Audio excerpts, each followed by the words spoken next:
Hari ini kita akan kembali belajar kebenaran firman Tuhan. Dan hari ini kita akan belajar tentang menaklukkan pikiran kita ini pada pusat kehendak Tuhan. Karena pikiran ini kalau nggak ditaklukkan itu liar, bisa mengembara kemana-mana.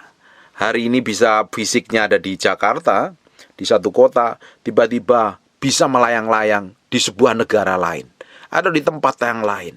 Bisa fisiknya di gereja, tapi pikirannya bisa melayang-layang ke restoran. Bisa fisiknya di kamar, tetapi pikirannya bisa melayang-layang ke mall. Bisa. Dan kalau kita berdoa, kalau pikiran kita ini nggak kita taklukkan pada pusat kehendak Tuhan, kita akan melayang-layang dan malah mengembara kemana-mana. Dan kalau hidup kita pun, pikiran kita ini nggak ditaklukkan dalam praktek hidup kita hari-hari, pikiran kita ini nggak ditaklukkan kepada kebenaran firman Tuhan, kita akan berpikir tentang segala sesuatu yang kita anggap benar, yang pernah kita terima ajaran, nasihat, atau didikan di masa lalu yang tidak sesuai dengan firman Tuhan, kita bisa terapkan loh. Jadi pikiran-pikiran kita ini harus ditaklukkan kepada Kristus. Tidak boleh ngikutin pola pikir yang lama lagi. Kita harus taklukkan ini. Sekarang buka di 2 Korintus pasal yang ke-10 ayat yang ke-5. Kami mematahkan setiap siasat dan merubuhkan setiap kubu yang dibangun oleh keangkuhan manusia. Kita harus patahkan setiap siasat dan kubu-kubu yang dibangun oleh keangkuhan manusia. Kubu itu seperti sebuah tempat-tempat perlindungan. Itu harus dirubuhkan. Perlindungan terhadap apa? Cara pikir yang benar, menurut caranya sendiri. Benar menurut caranya sendiri. Hebat menurut caranya sendiri. Maunya dewe. Itu yang harus dirubuhkan itu. Itu kalau nggak dirubuhkan itu akan bercokol. Sehingga orang itu susah sekali berubah. Kenapa sih kok orang itu kadang susah sekali berubah? Apalagi orang-orang yang sudah tua. Yang bertahun-tahun hidup menurut cara pandangnya sendiri. Terus tiba-tiba bertobat sesuai dengan firman Tuhan. Masih ke bawah pola pikir yang lama. Loh, kita ini bisa benar-benar datang ke gereja dan berubah. Tapi kalau pola pikir kita nggak perbaruin, kita masih pakai pola pikir yang lama loh. Didikan dari orang tua kita, didikan dari nenek moyang kita, masukan dari teman, masukan dari berbagai macam hal yang nggak benar. Kalau itu nggak ditaklukkan, itu tetap menguasai. Kalau itu tetap menguasai, jadi orang itu susah berubah. Kenapa kok orang itu keras kepala? Kenapa orang itu kok susah berubah? Karena apa? Pola pikirnya sudah dibentuk begitu rupa, sampai jadi kubu dan benteng perlindungan, sehingga susah tembus, susah dihancurkan. Nah, kita harus mematahkan setiap siasat orang dan merubuhkan setiap kubu yang dibangun oleh keangkuhan manusia untuk menentang pengenalan akan Allah. Kami menawan segala pikiran dan menaklukkannya kepada Kristus. Ternyata medan pertempuran di dalam hidup kita itu letaknya di pikiran kita. Nah, pikiran kita ini harus ditaklukkan sepenuhnya kepada Kristus. Kalau ini pikiran nggak ditaklukkan, pikiran ini akan mengembara kemana-mana. Bisa berjalan-jalan maunya sendiri. Kalau jalan-jalan maunya sendiri, bisa dapat informasi yang buruk, informasi yang jelek, informasi yang nggak berkenan di hadapan Tuhan, dan bisa dilakukan. Akhirnya manifestasi melalui perbuatan dan tindakan kita. Itu yang harus kita selaraskan sepenuhnya di dalam Tuhan. Setelah kita ikut Tuhan, pola pikir kita, cara pandang kita yang nggak benar, kita harus buang benar-benar. Harus ditanggalkan, harus dibuang jauh-jauh. Makanya hidup kita kalau benar-benar bisa menaklukkan peperangan ini, memenangkan peperangan ini, kita baru bisa hidup di dalam roh. Tindakan kita, perbuatan kita, apapun yang kita kerjakan, sejalan seperti apa yang Tuhan mau. Sekarang buka di Filipi pasal yang kedua ayat yang ke-5. Hendaklah kamu dalam hidupmu bersama menaruh pikiran dan perasaan yang terdapat juga dalam Kristus. Kita hari ini, hidup kita menaruh pikiran dan perasaan kita ini terpada Kristus. Jadi semua tindakan kita, perbuatan kita, sikap kita, itu dasarnya adalah kebenaran firman Tuhan. Kalau tidak sesuai dengan kebenaran firman Tuhan, ya jangan dilakukan, jangan diperbuat. Nanti akan ketemu masalah, nanti akan ketemu problem. Ujungnya malah nggak berkenan di hadapan Tuhan. Ya buat apa? Jadi kita ini harus pelan-pelan ini. Belajar firman seperti ini kan menaklukkan pikiran kita kepada Kristus. Kita ngerti kebenaran seperti ini kan kita menaklukkan pikiran kepada Kristus ini. Diselaraskan. Bapak Ibu dengar firman, berdoa, nyembah Tuhan. Itu menyelaraskan pola pikirnya ini sejalan seperti apa yang Tuhan mau. semakin kita bisa menyelaraskan pola pikir kita ini sejalan seperti apa yang Tuhan mau, hidup kita pasti berubah. Kelakuan kita pasti berubah, tindakan kita pasti berubah. Kita menjadi orang yang mudah, lembut sekali dibentuk dan diproses Tuhan. Ada orang-orang tertentu yang susah sekali kenal Tuhan, susah sekali ngerti kebenaran. Nah, itu kita perlu doakan itu. Dia itu dikuasai, pikiran kemauannya harus diselaraskan dengan Kristus ini. Harus kita perangin itu. Karena kalau kita bisa perang dan menang, kita akan bisa memenangkan, ngalami Tuhan secara pribadi. Kalau kita bisa menaklukkan pikiran kita akan mudah sekali menaklukkan pikiran kita berpusat kehendak Tuhan. Kita menjadi orang yang ngerti dan mau dengar-dengaran firman Tuhan. Tapi kalau kita ini nggak bisa memenangkan dari pola pikiran kita sendiri, kita akan menjadi orang yang angkuhnya bukan main. Benernya sendiri, hebatnya sendiri, merasa bisa, merasa tindakannya paling benar, kudus, suci, tak bercacat celah, dan orang lain salah semua. Karena apa? Nggak menaklukkannya kepada Kristus. Jadi kalau kita bisa menaklukkan semua pikiran, kemauan, dan kehendak kita ini kepada Kristus, pikiranmu ditaruh pada pusat kehendak Tuhan, hidupmu akan enjoy. Hidupmu akan benar-benar bisa dipimpin oleh Tuhan. Dan kau menjadi orang yang lemah lembut dan penuh penguasaan diri. Sekarang buka di Filipi pasal yang ketiga ayat 18 dan 19. Ini apa yang dikatakan Paulus. Karena seperti yang telah kerap kali kukatakan kepadamu, dan yang kunyatakan pula sekarang sambil menangis nih. Paulus ini ngomong, kirim surat, ngomong sampai nangis nih. Banyak orang hidup sebagai seteru salib Kristus. Ternyata ini banyak orang hidupnya tidak mencerminkan kehidupan Kristus, malah melawan kebenaran. Orang yang melawan kebenaran ya bagaimana mungkin bisa hidup dipimpin oleh Roh Kudus. Hari ini banyak orang Kristen ke gereja, pelayanan, terlibat berbagai macam kegiatan gereja. Tapi pola pikirnya, cara pandangnya, sikapnya, perbuatannya bukan sepadanan dengan Kristus, tapi malah menjadi seteru salib Kristus. Seperti apa itu? Kesudahan mereka ialah kebinasaan. Orang-orang yang menjadi seteru salib Kristus, kesudahannya ujungnya pasti akan binasa. Tuhan mereka ialah perut mereka. Ternyata yang jadi Tuhan bukan Yesus Kristus Tuhan, tapi Tuhannya adalah perut mereka. Karena yang difokuskan adalah dirinya sendiri. Kalau Tuhannya perut, berarti fokusnya pada keuntungan sendiri, kepentingannya sendiri, keperluannya sendiri.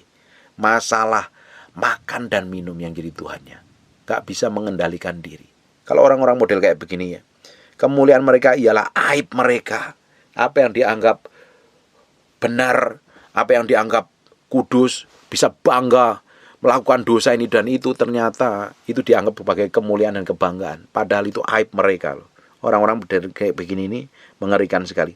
Pikiran mereka semata-mata tertuju pada perkara-perkara duniawi. Hari ini pikiran kita tertuju kepada apa? Tertuju pada Kristus, perkara yang di atas, atau perkara duniawi? Perkara duniawi itu ya semua yang ada di dunia ini loh. Masalah makan, perut, seks, kebutuhan fisik, jasmani, kebutuhan tubuh kita. Yang fokusnya duniawi dengan segala macam keinginannya. Keinginan mata, keinginan daging, keangkuhan hidup ini. Pusatnya itu pada situ. Kalau pusat kita, hidup kita terpusatkan pada situ, kita akan menjadi orang yang susah sekali ngerti kebenaran firman Tuhan. Makanya ada orang-orang tertentu itu kalau dengar firman Tuhan tuh sukanya tuh membantah. Kalau nggak bantah ngeritik, kalau nggak ngeritik ngomong jelek. Ada lagi orang yang ditegur, udah tahu salah, ditegur, bukannya sadar diri bertobat, malah pakai ayat yang lain untuk nyerang balik. Nah, orang-orang kayak begini tuh pola pikirnya tuh karena tidak ditaklukkan kepada Kristus. Orang yang pikirannya ditaklukkan kepada Kristus tuh, dia bisa ngalami apapun, ditegur, bikin apapun juga, diperlakukan buruk, dia fokusnya pada Kristus, pikirannya enjoy dan tenang. Tapi kalau orang yang pada fokusnya pada diri sendiri, wah disinggung sedikit saja marah, nggak terima, marah-marah, ngamuk, ngambek, bahkan ngomong cari kelemahannya yang negur dan nasihatin tuh, kalau bisa diumbar di mukamu. Nah, orang-orang kayak begini adalah orang-orang yang tidak bisa menaklukkan pikirannya kepada Kristus, dikuasain hawa nafsu, dikuasain oleh aib mereka. Kemuliaan adalah aib mereka. Dia seneng kalau membeberkan segala pelanggaran dosanya, apalagi membeberkan dosa pelanggaran orang lain, itu seneng dan bahagia sekali. Dan orang-orang kayak begini ini ada loh di dalam gereja, ada sampai hari ini. Nah, kalau kita didapatin menjadi bagian dari orang seperti itu, ya bertobat balik kepada Tuhan. Kita harus berubah menjadi serupa segambar dengan Tuhan. Hidup kita semakin hari semakin diperbarui seperti apa yang Tuhan mau. Jangan hidup maumu sendiri. Jangan hidup seenak perutmu sendiri. Nah, pikiran kita ini harus ditaklukkan, Bapak Ibu. Pikiran kita ini harus ditaklukkan kepada firman. Pikiran kita kalau nggak ditaklukkan akan mengendalikan dan menguasai. Kalau pikiran ini bisa ditaklukkan, hidup kita bisa dipimpin roh. Roh kita yang mengontrol dan mengendalikan harusnya. Kalau pikiran kita nggak ditaklukkan, jiwamu yang akan ngontrol, mengendalikan. Dan jiwa itu nggak suka dengan Tuhan. Sukanya dengan hal yang duniawi. Dan itu perlu ditaklukkan kepada Kristus.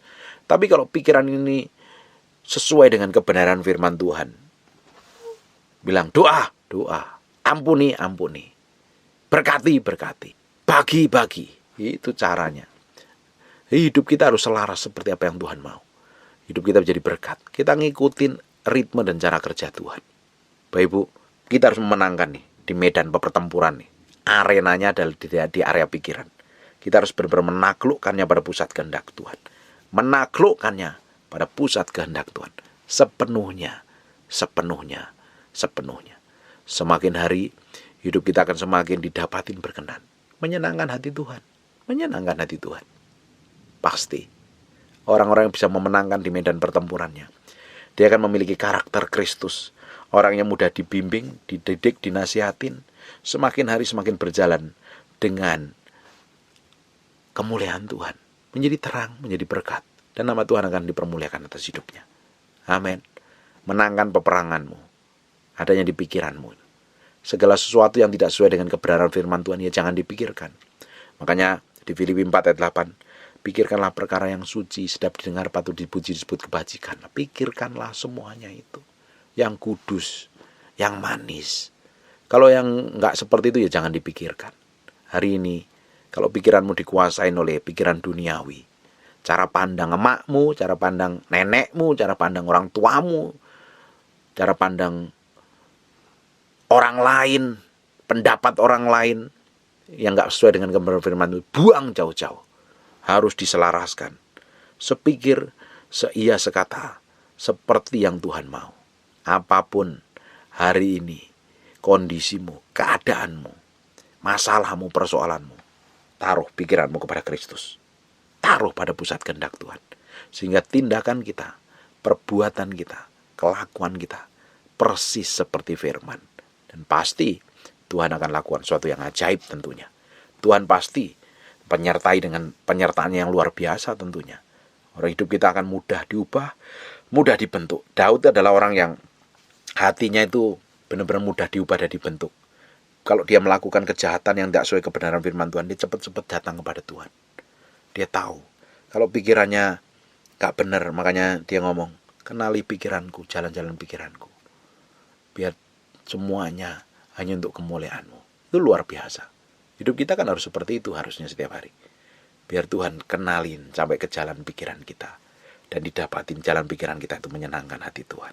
Bukan maunya sendiri, bukan benernya sendiri, bukan hebatnya sendiri. Tapi sejalan seperti yang Tuhan mau. Dan tentunya nama Tuhan akan dipermuliakan. Amin. Semua pola pikir yang bikin kacau, ribut, bingung, stres, panik, itu bukan pola pikir kerajaan Allah itu. Itu perlu ditaklukkan. Pikiran kerajaan Allah itu yang manis, sedap dengar, patut dipuji, disebut kebajikan. Filipi 4 ayat 8. Hidupin, praktekkan dalam hidup hari-hari. Pelan-pelan kita akan belajar sejalan seirama dengan Tuhan. Dan nama Tuhan akan dipermuliakan melalui kehidupan kita. Amin.